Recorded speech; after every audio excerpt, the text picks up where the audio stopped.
gulo-gulo sa set namin dahil yung game na pinanonood namin, sobrang high energy. Pagkatapos nun, wala na aming boses.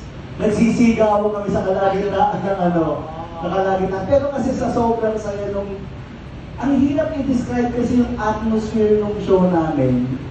Para kang nasa isang barangay. Nung pumasok ka, nanonood ka, tapos lahat sila sabay-sabay na nanonood ng Takeshi's Castle. Na hindi pa nakikita kahit saan. Kahit na kami nagulat din kami na, ay ang ganda ng atake ng show na to sa reboot ng Takeshi's Castle.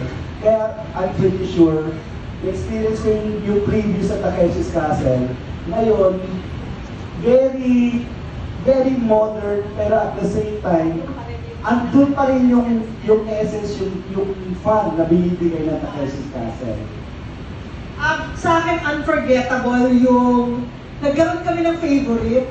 Lahat kasi kami, meron kami mga bet na mga contestants. So, sino yung matira-matibay?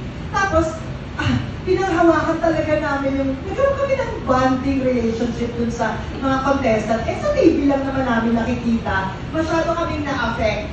And up to the pinakahuling-huling round, kahit kami, nagkaroon na kami ng parang, hindi, yung sa akin yung mananalo. So we were really committed dun sa gustong mangyari ng program. So, kumbaga parang, kung ano yung reaction namin habang nanonood ng Takeshi's Castle, kami yung magre-represent sa reaction ng mga nanonood sa amin. Alam mo yung ang daming layers, but all in all, it's just because it's very entertaining. At alam niyo naman, pag from Japan, diba? Japan, isang box galing Japan. Talagang sagot sa kahirapan at kalungkutan. So, ito na yun, yung talaga, super saya. Nakakaloka yung box galing Japan. Parang balik-bayan ba? Ay, ito hindi pa. Oo.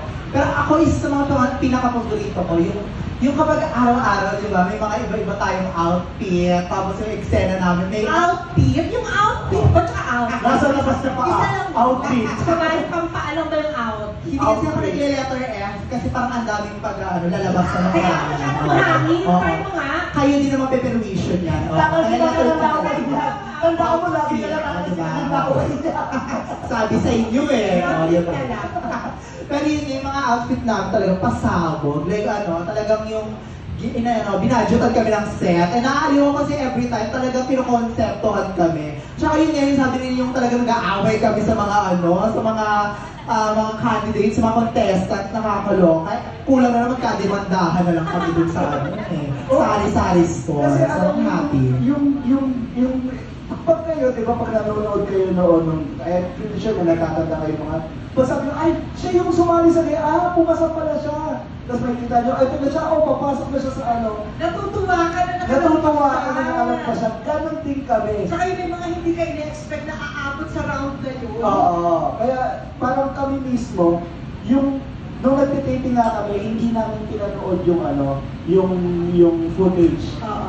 On the spot, pinanonood sa amin. So lahat ng reactions namin are raw. And ang galing naman mag-react talaga nitong si Sasa Girl. Super galing.